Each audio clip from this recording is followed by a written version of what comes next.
Welcome back to Wonderland. This digital series is my personal treatise on philosophy and modern political theory. I take you through my ideas from first principles, through the analogy of a fairy tale. If you want to know how this story starts, please start from the beginning of the series. But I'll catch you up on where we left off. You have come to the marvelous town of and traveled to the palace to meet the princess, wishing to know who could rule a place that is so prosperous. She used a magical lamp to show you wondrous visions, and, in a fit of compulsion, you snatched it away, leading to your quick capture by the palace guards. This installment of Wonderland is concerned with justice, crime, and punishment. Given the modern world we live in, with all of its information and technology, how should an ideal judicial system function? What aspects of the current cultural norms are effective, and which are maladaptive patterns we have simply grown accustomed to? So often, the structural foundations of our society are accepted implicitly, without any consideration as to how we got here or what alternatives may be preferable. That is what we will be examining today. But first, let's pick up from where we left off in Wonderland.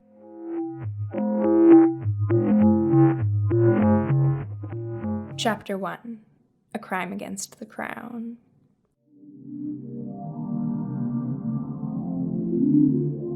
You wake up in a white room without windows. You sit up and see a toilet, sink, and door with no handle. The door swings open, and a man with a bushy mustache walks in. It's true, the guard from the gate. He's carrying a clipboard and gives you a disappointed look up and down. "Well, if it isn't our new hero," says the guard with a frown. "Look, kid, I thought you said you were here with good reason, and now I find out you're on trial for treason?" "Treason?" you gasp. "But I only took the lamp, and I didn't mean to either. It was like something compelled me to, like I had to be here." "A theft of the highest order is what the officials are calling it.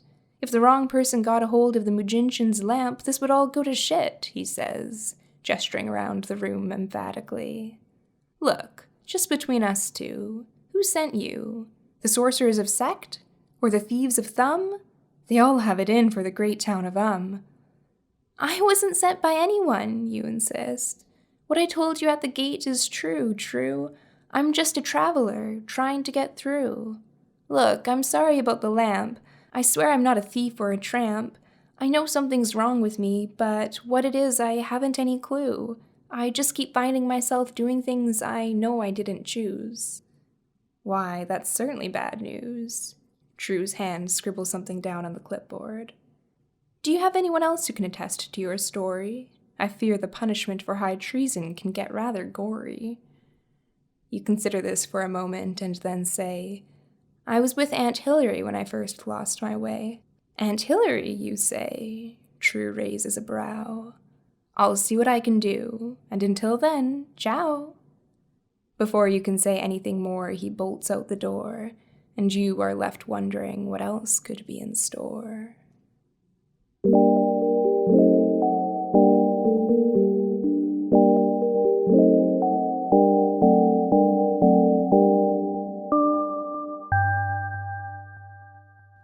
The first ingredient of any judicial system is the question of what constitutes crime. What are the actions that violate the rules of the social contract and necessitate state intervention?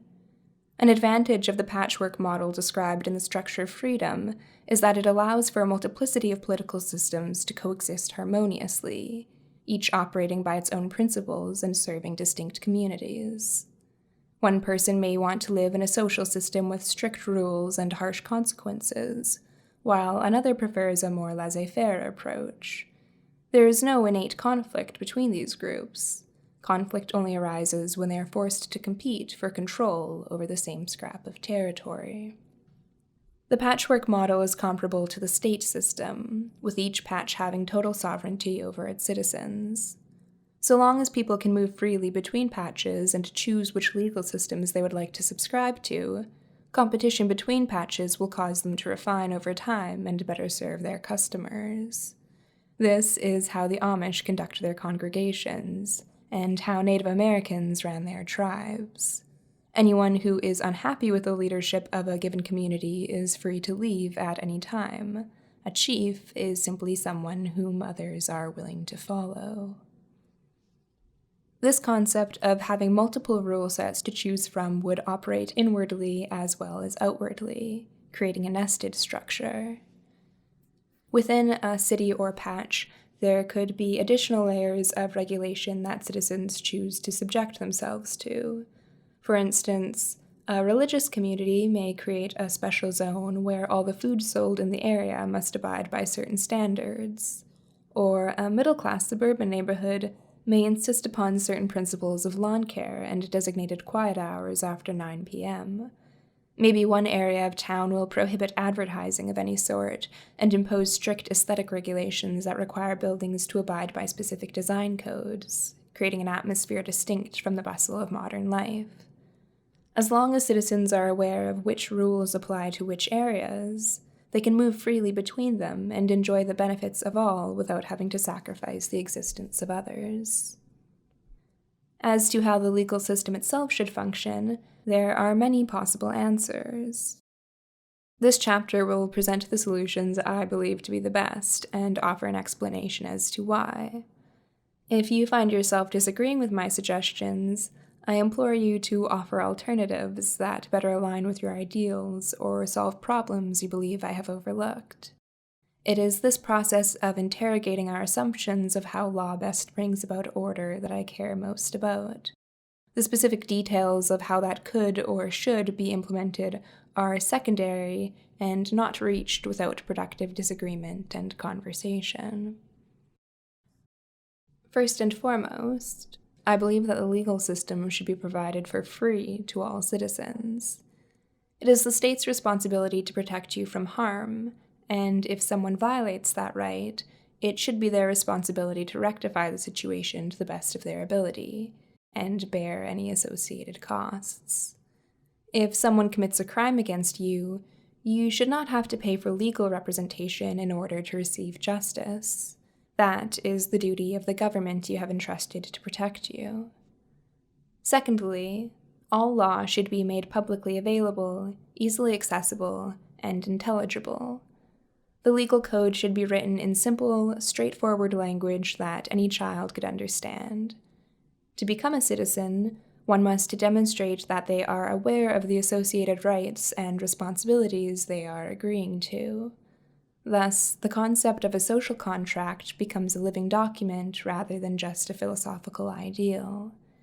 Every year, when citizens pay their taxes, this would act as a continual renewal of the agreement, affirming their willingness to abide by the rules of society. Finally, as the government acts as a formalized protection service, it should guarantee a certain degree of insurance to its citizens. If you are harmed through a crime that has been committed, the state should be held responsible for covering the cost of the damages. Things like medical expenses incurred by a victim of assault, or the costs associated with repairing vandalized property, would therefore become the duty of the state. Of course, this would grow incredibly expensive if the government is not doing its job properly, which is all the more reason why insisting upon compensation would produce more effective protection services and subsequently safer societies. Without having to shoulder the cost of criminal activity, the government has little incentive to meaningfully reduce it. To aid the state in apprehending criminals, surveillance systems could be used to help solve crimes and to dissuade potential criminal activity. Satellite video footage can track crimes as they unfold, while facial identification software and fingerprint records would help to locate suspects and identify them more easily.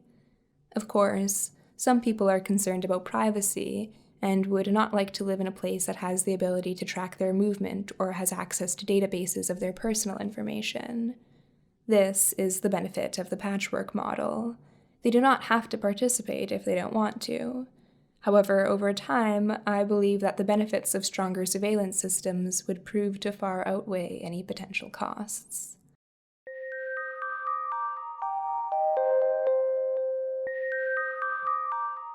Now comes the question as to what should actually constitute a crime. to which I adopt essentially libertarian foundations.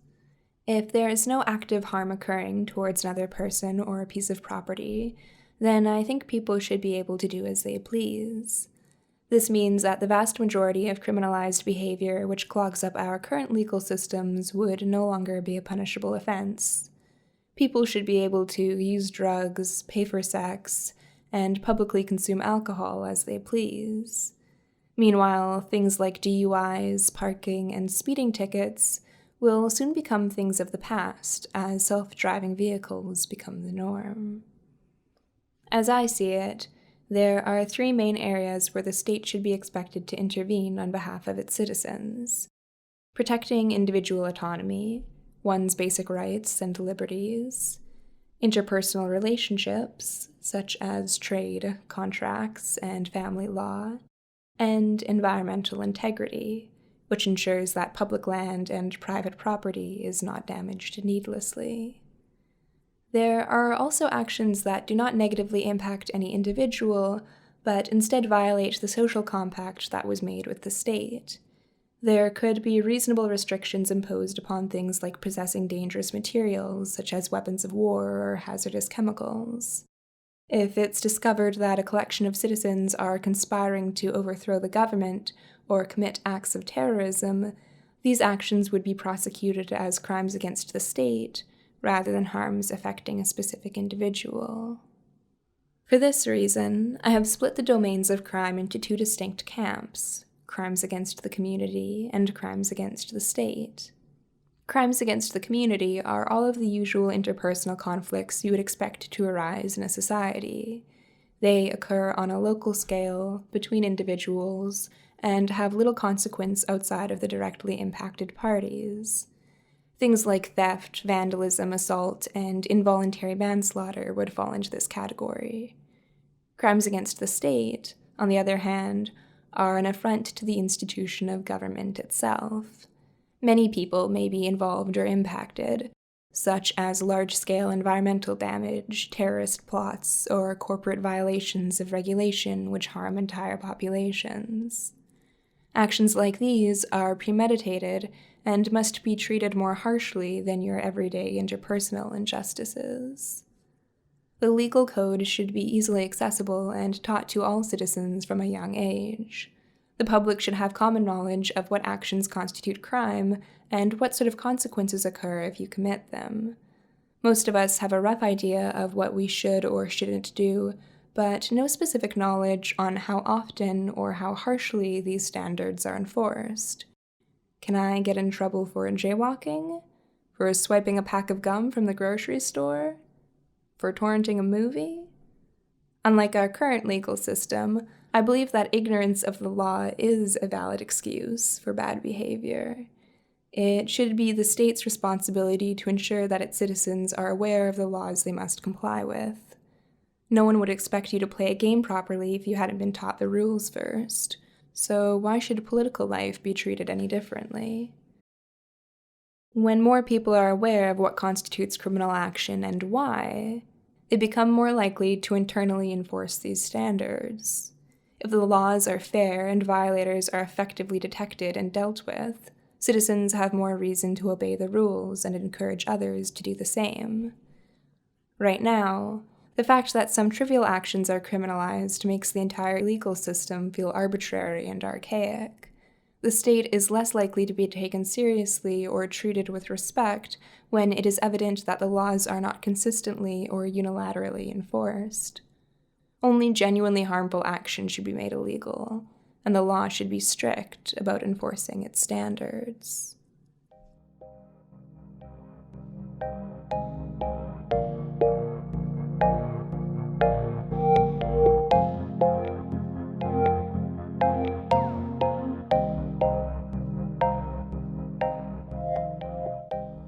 Chapter 2: The Trial.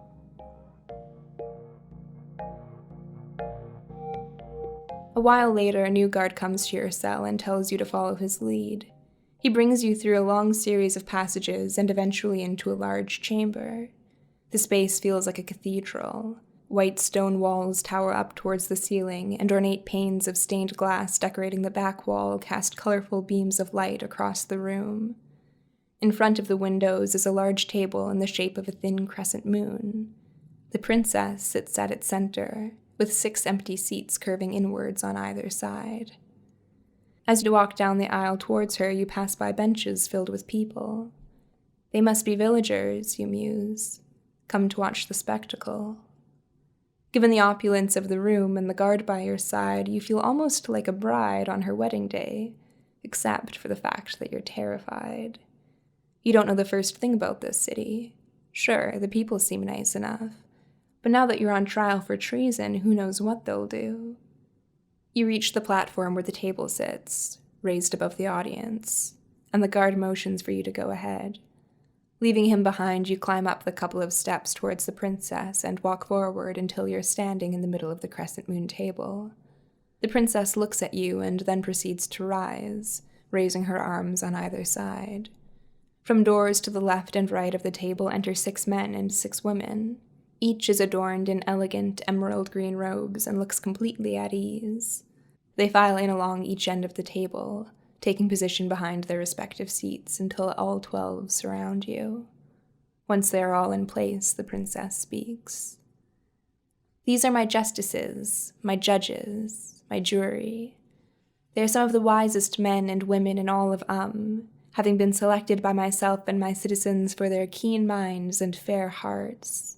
You, traveler, are on trial for high treason, for theft of the highest order, for attempting to steal the lamp of the great magician.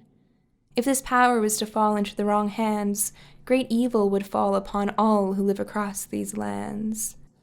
It is for this reason that we have taken you prisoner. We demand to know who you are and what it is you are doing here.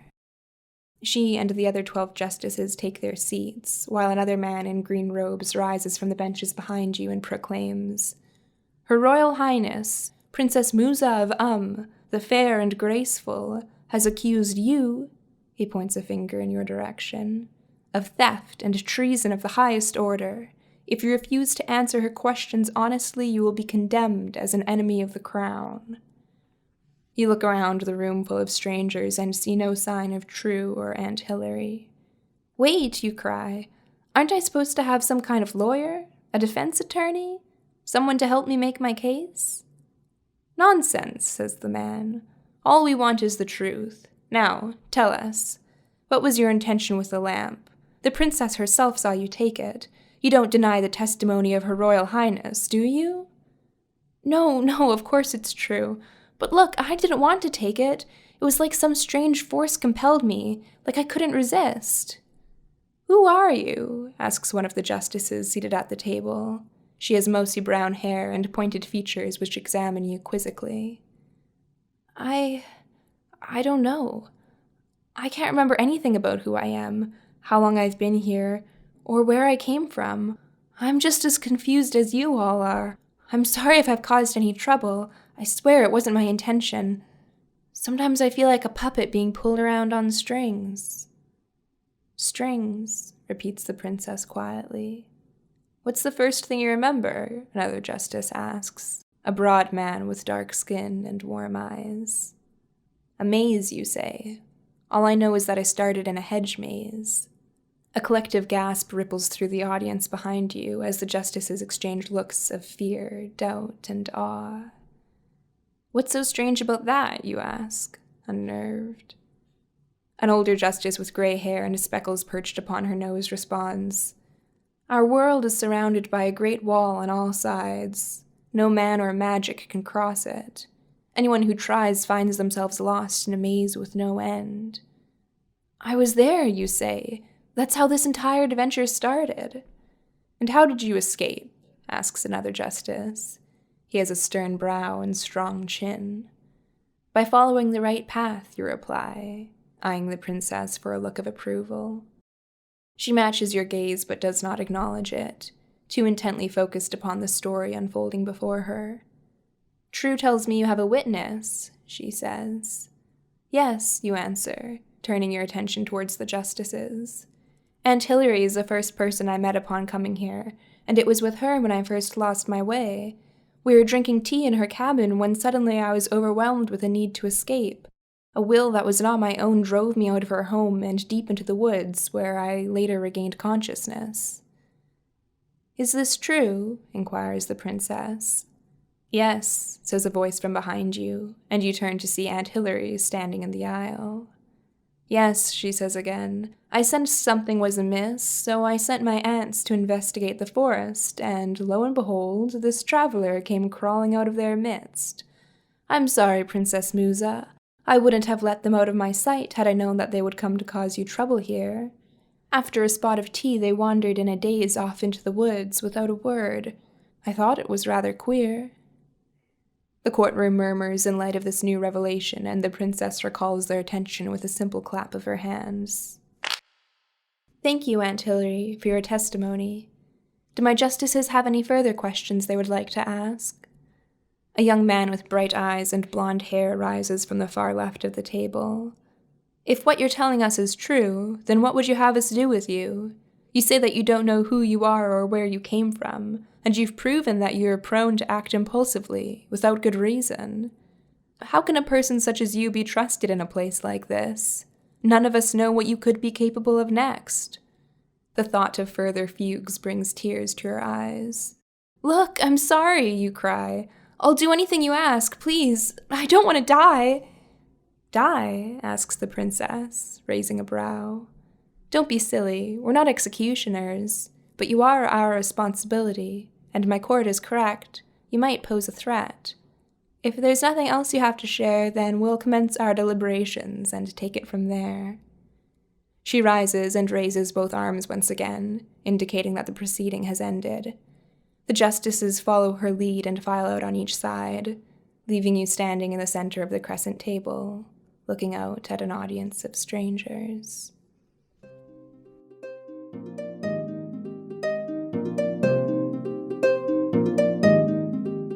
Chapter 3: Adversity and Reconciliation. In the chapter of Wonderland titled Protection and Police, I describe a system of government services based on the concept of community centers. These centers would be situated within 20-minute walks of one another and act as access points where citizens can receive whatever social services they require. Whether it's food to eat, medical assistance, psychological support, or simply a space to spend an afternoon, the community center would provide it all.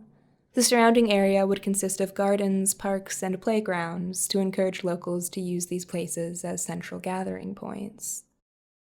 Instead of having police officers who operate out of imposing police stations, the community center would be the home of guardians, specialized citizens employed by the state to uphold law and order by protecting and serving their community.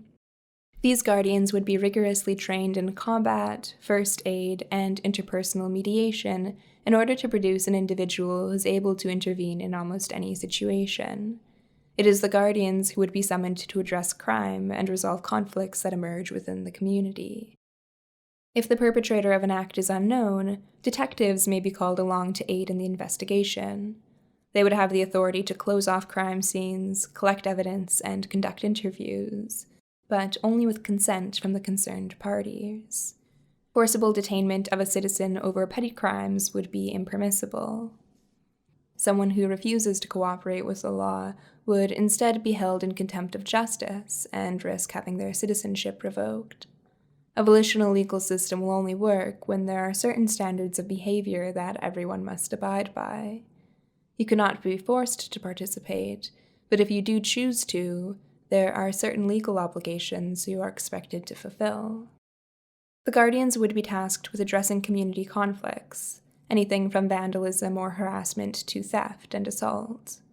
These interpersonal affairs would be resolved not through the court system, but instead through the methodologies of restorative justice and reconciliation. This is the solution proposed by Dutch criminologist Herman Bianchi, who advocated for alternatives to the adversarial legal and punitive prison systems.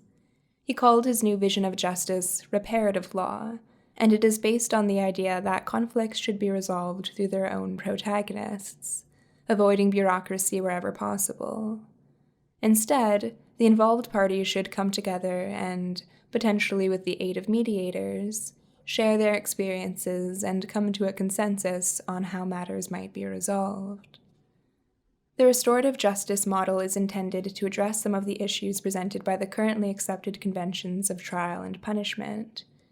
The adversarial design of the common law system divides the court into opposing factions seeking victory over the other rather than incentivizing a mutual quest for truth.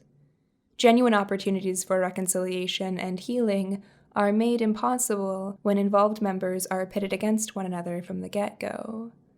Meanwhile, processes such as plea bargaining obscure real justice in favor of more lenient sentencing, creating a system where it can often be better to plead guilty to a crime you didn't commit than risk losing a case. When someone is found guilty, they are criminalized and ostracized without ever having the opportunity to improve the situation or apologize for their actions. The victim may get short-term satisfaction from their assailant's conviction and potential incarceration, but the underlying material losses and emotional damage remains unaddressed. In a restorative justice system, interpersonal grievances would be brought before the guardians, who would organize a meeting for those who were involved and impacted. Community representatives, friends, or family members may come along to aid in the discussion and provide emotional support. Both sides would share their experiences, discuss what harms occurred, and determine how best to rectify the situation. This could involve monetary compensation, acts of service, heartfelt apologies, or anything else that the group deems appropriate. The perpetrator of an act is not criminalized and morally condemned, but simply considered a debtor who has a responsibility to right their wrongs. The goal is to create an environment of mutual understanding between the victim and the offender, where there is clarity as to what occurred, what motivated it, and what can be done about it. A plan is made to prevent further occurrences and give the perpetrator the opportunity to address the damage they have caused. This emphasis on restoration acts as a lesson in good citizenship, placing onus on the assailant to take responsibility for their actions and providing them with the ability to redeem themselves. Additionally, allowing the victim to have an active role in the discussions rather than watching justice be carried out on their behalf helps to reduce feelings of anxiety and powerlessness. Even if they have been traumatized by the event, being empowered with the ability to voice their grievances and participate in determining the consequences helps to ameliorate feelings of victimhood and helplessness. The reparative model would be used to address any of the crimes against the community described in the previous section. Cases of theft, destruction, insult, or injury would all be rectified through local measures without the imposition of courts and complex legal procedures. The goal is not to punish the perpetrator, merely resolve whatever harms have occurred to the best of their ability. Even in serious cases of rape or manslaughter, I believe victims would often find more emotional resolution through being able to discuss what happened, why it happened, and what happens next. When you are no longer painting pictures with the black and white brush of guilt or innocence, you can start to shed some light on the nuances of social interactions and understand how they emerged. A system that encourages honest discussion, vulnerability, and a genuine attempt at reconciliation will do much more to promote compassion and closure. If somebody refuses to participate or is uncooperative in discussions, this becomes an issue of the state. The state, unlike the local level guardians, does have the right to detain someone if they are in violation of the terms of their citizenship. It is their responsibility to secure the border and ensure that the people within are abiding by their standards. A person who is wrongfully accused of a crime has no reason not to show up to mediations and simply state their case. If someone has such aggressive and antisocial tendencies that they are incapable of a civil discussion, they could justifiably be detained until they either rescind their citizenship or agree to cooperate.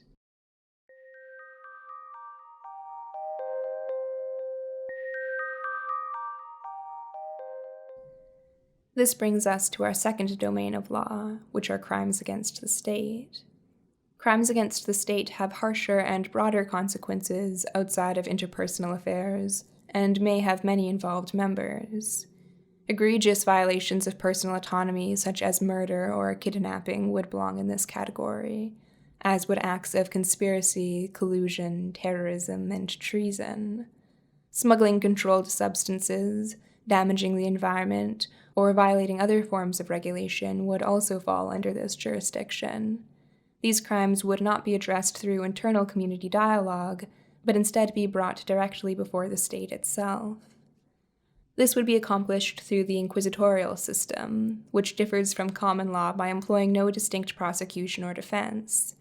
Instead of acting as impartial observers, the court would be actively involved in investigating the facts of the case. This non-adversarial approach means that there is no plaintiff or defendant. It is simply you and the state. As all citizens are required to have knowledge of the law, they would be able to represent and advocate for themselves rather than turning this responsibility over to a third party. Anyone involved in the proceedings would have the right to summon witnesses, ask questions, and request evidence. The primary aim is the pursuit of truth and gaining a holistic understanding of all available facts. This process is cooperative, not combative. Subjective experiences may differ, but a consistent narrative should emerge through a collective commitment to open inquiry. As with our current systems, there should always be an assumption of innocence and tendency towards lenience where stories conflict or the facts are unclear. Truly malevolent people are generally repeat offenders and will eventually incriminate themselves again if given the opportunity.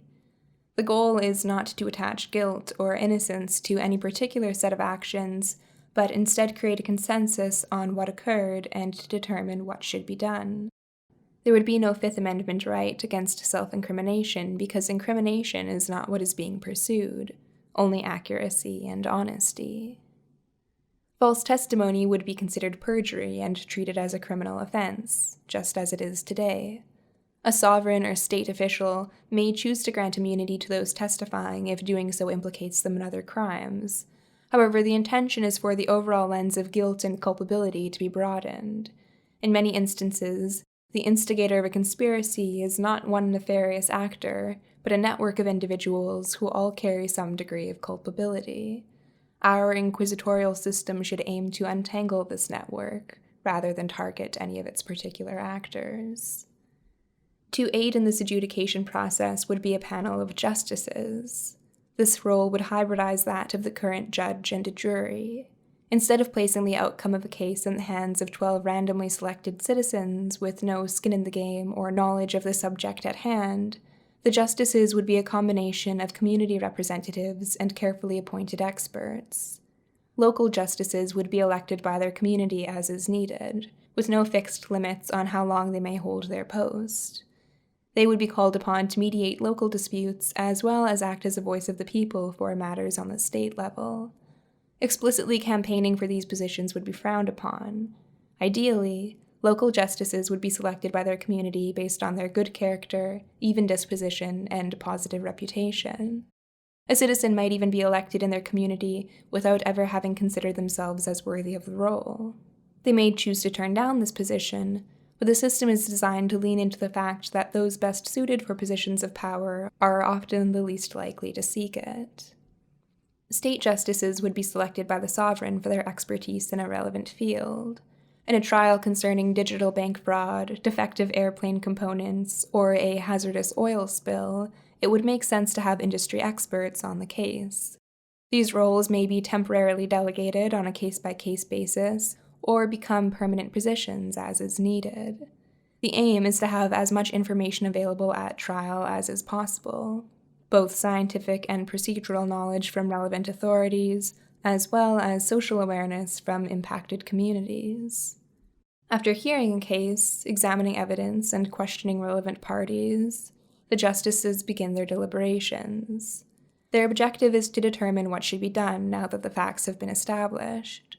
The sovereign would oversee their conversation and contribute their own opinion if they are unable to reach a consensus. The primary aim is not to punish offenders, only protect the community from further bad actors. The legal system would operate out of an explicit understanding that people's actions are a result of their circumstance, and extra punitive measures make you no better than those you seek to serve justice.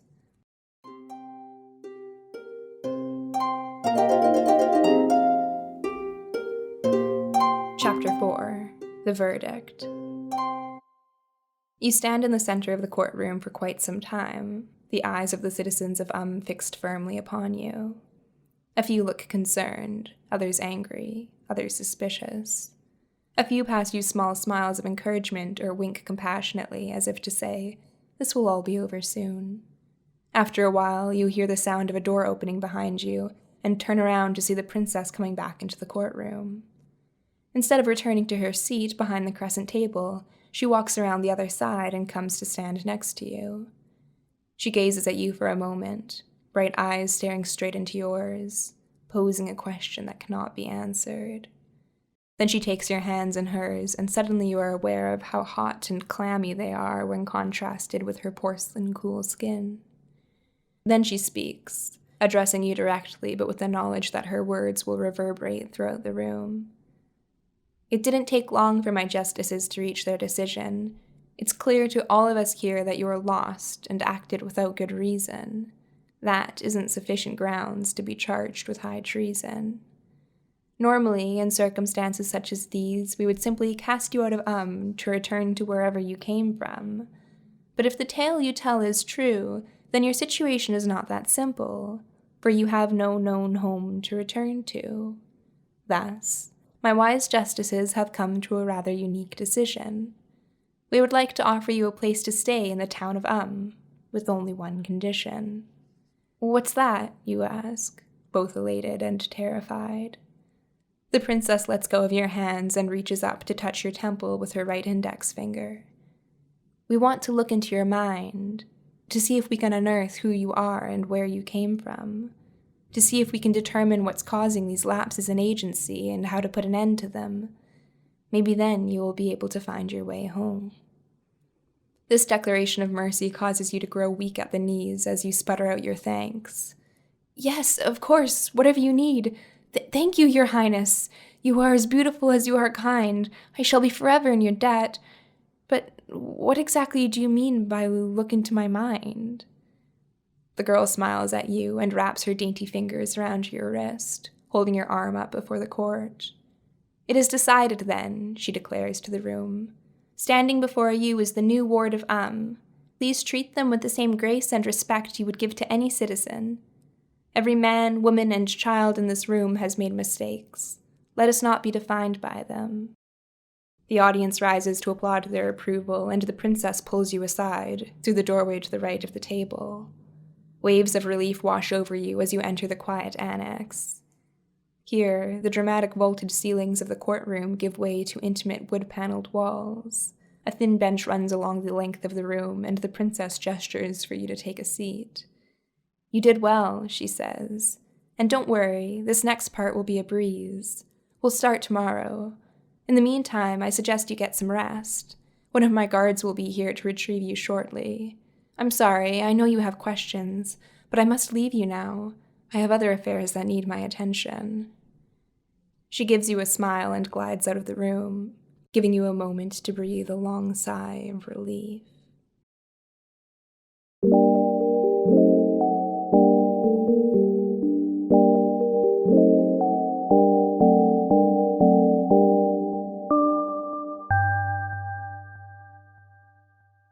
Chapter 5. Sanctuary. The modern system of prison as the predominant consequence for criminal behavior leaves much to be desired. They are expensive to run, dehumanizing to live in, and often counterproductive to their own ends.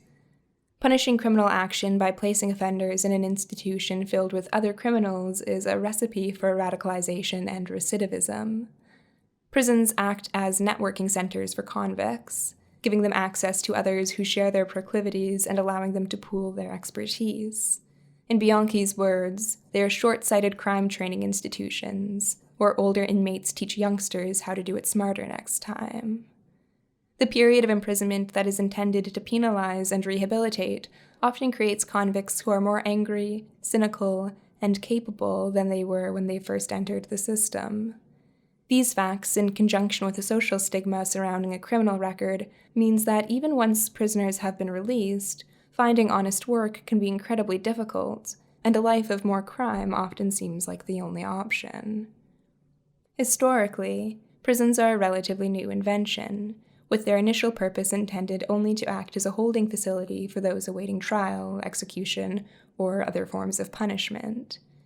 It's only in the past couple hundred years that prisons themselves have become the default mode of criminal deterrence.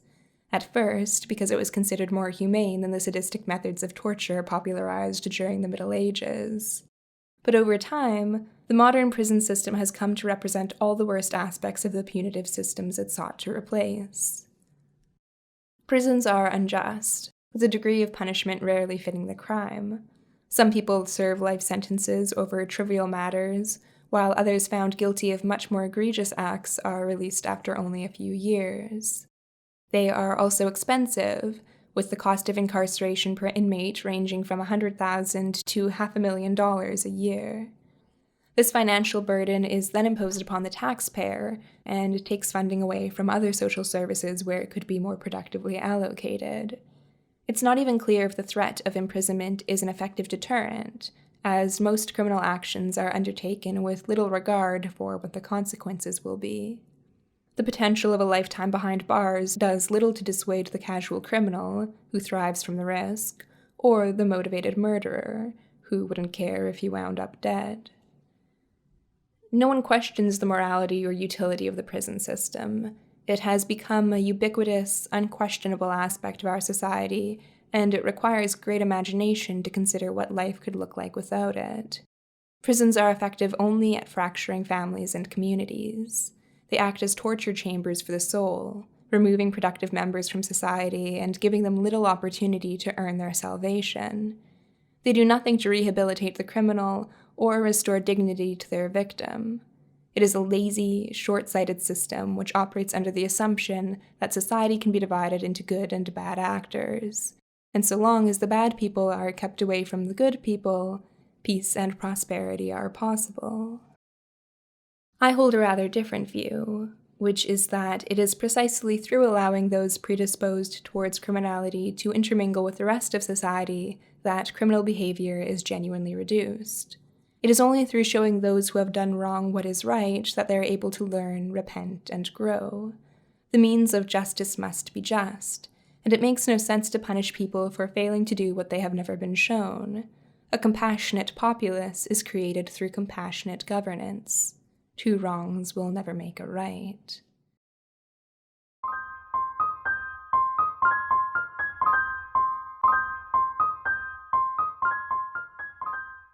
As an alternative to the prison system, I propose a threefold solution, which consists of reparations, institutionalization, and exile.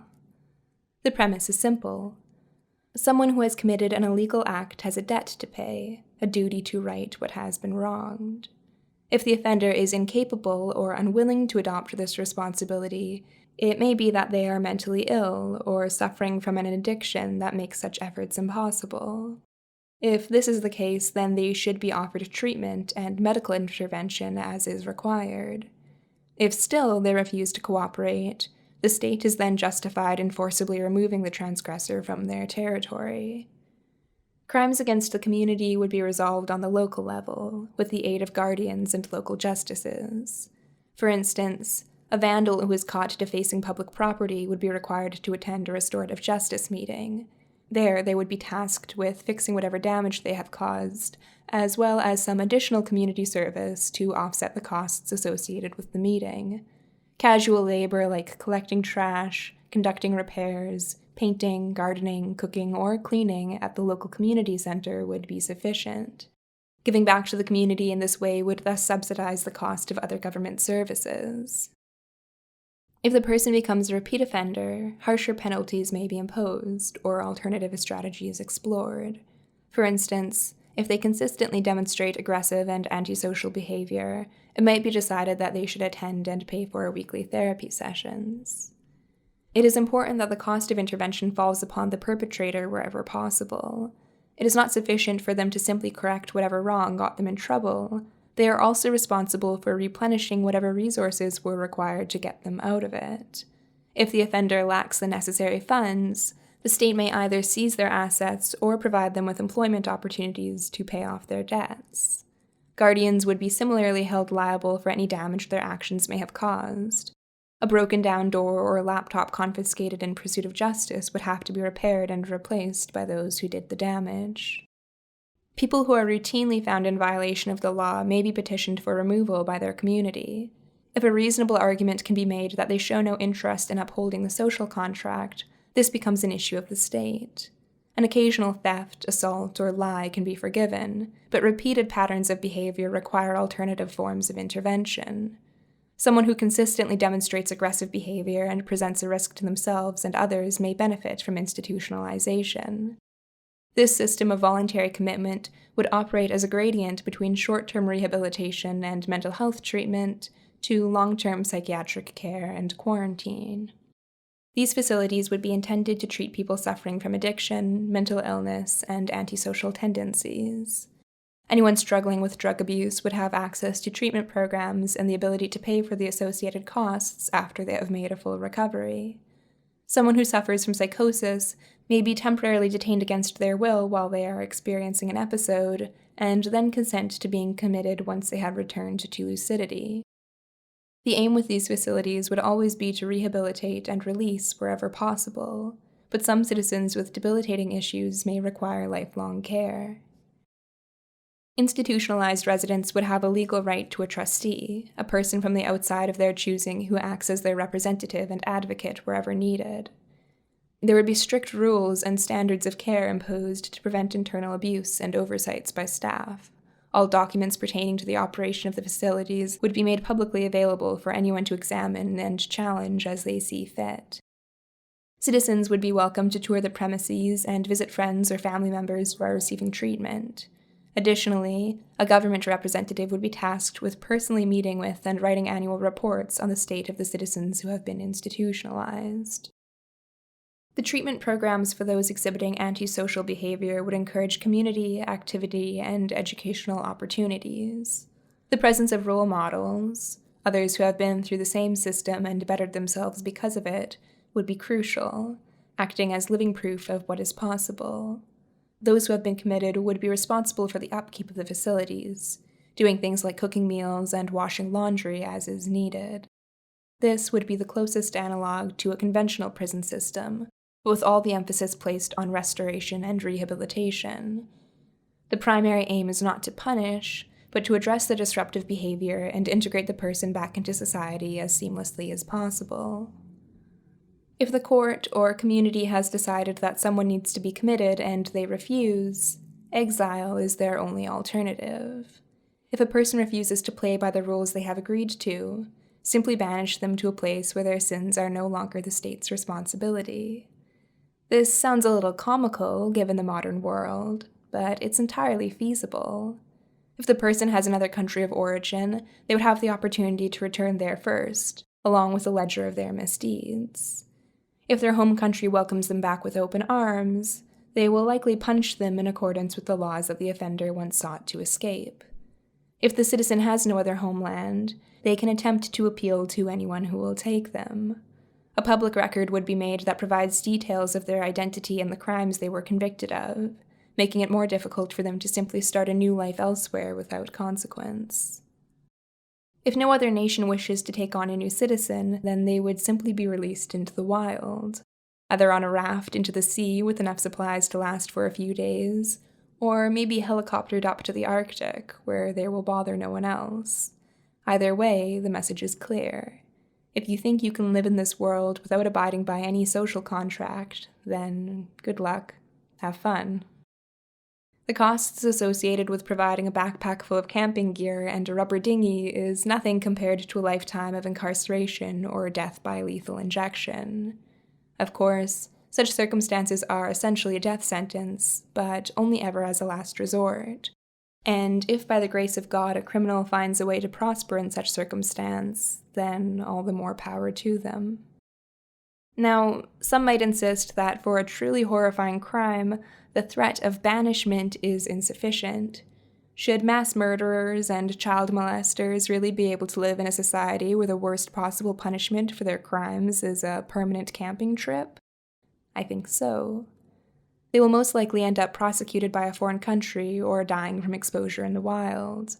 There's a thin chance that they could escape and create a new life for themselves elsewhere, but they would have to live under constant threat of having their identity discovered and their dark past revealed. Ultimately, it should be of little concern to the citizens of the state who exiled them. So long as the aggressor is gone and has no means of returning, why worry over what becomes of them? The desire for revenge is tempting, but also cyclical and exhausting. You are meant to cut out rot, not allow it to consume you from within. Historically, banishment was a popular punishment, and it's all too understandable as to why. In an undiscovered world filled with uncharted lands, throwing a miscreant outside of your border and letting the world decide what to do with them is exceedingly convenient. Now we have to worry about being a nuisance to our neighbors and how they would react if they realized we are sending all of our rapists and murderers across the southern border. That's where the rubber dinghy comes in handy. However, fundamentally, I think that there are very few citizens who would meet this fate. Given the fact that they came under our protection through voluntary consent, agreed to the rules that they would abide by, violated them intentionally, and then were given multiple opportunities to make things right, I believe most criminals would not make it this far. And for the ones that do, rowing off into the sunset towards an uncertain fate, with all the world aware of who you are and what you've done, this is a vision of justice I can get behind.